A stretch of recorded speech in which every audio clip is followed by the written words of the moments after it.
পরে কিন্তু আমরা সর্বপ্রথম লুচি খাই নিল, আর খিদাও লাগিয়েছিল রে ভাই, সারা রাত না খাওয়া ছিল ট্রেনের মধ্যে। দেখো বন্ধুরা, আমি তো এই দৃশ্যটা দেখে পুরাটাই অবাক। কলকাতা কিন্তু গোটাটা ডুবে গেছে, আর এদিকে লোকজন কিন্তু অফিসে যাচ্ছিল ভাই ট্রাকের মধ্যে করে। দেখো এই ট্রাকের মধ্যে সবাই উঠিচ্ছে শুধু অফিস বাঁচানোর জন্য। তারপরে আমরা চলে আসলো কিন্তু ভিক্টোরিয়াল মেমোরিয়াল দেখবে, কতটা সুন্দর, শুধু নামই শুনেছি কিন্তু এখনো দেখিনি।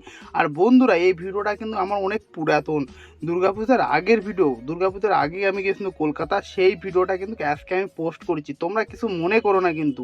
তারপরে আমরা চলে আসলাম কলকাতার মধ্যে ভাইরাল একটা জায়গা হলো হাওড়া ব্রিজ। এই হাওড়া ব্রিজ দেখবো ভাইরে ভাই, এত উঁচা ব্রিজ এই আমার জীবনে প্রথমবার দেখেছি। আর বন্ধুরা এই ভিডিওটা যেটা ভয়েস আছে, এটা কিন্তু আমার দেশি ভাষায় ভয়েস আছে। তোমাকে যদি আমার দেশি ভাষা ভালো লাগে অবশ্যই কমেন্ট করে যায় না, তাহলে আমরা এরপরে নেক্সট টাইমে দেশি ভাষায় ভিডিও দেবো। তারপরে আমরা একটা নাইট বাস ধরে কিন্তু এখন যাচ্ছি না বাড়িতে। আর ভিডিওটা যদি ভালো লাগে অবশ্যই লাইক কমেন্ট করে যাইও।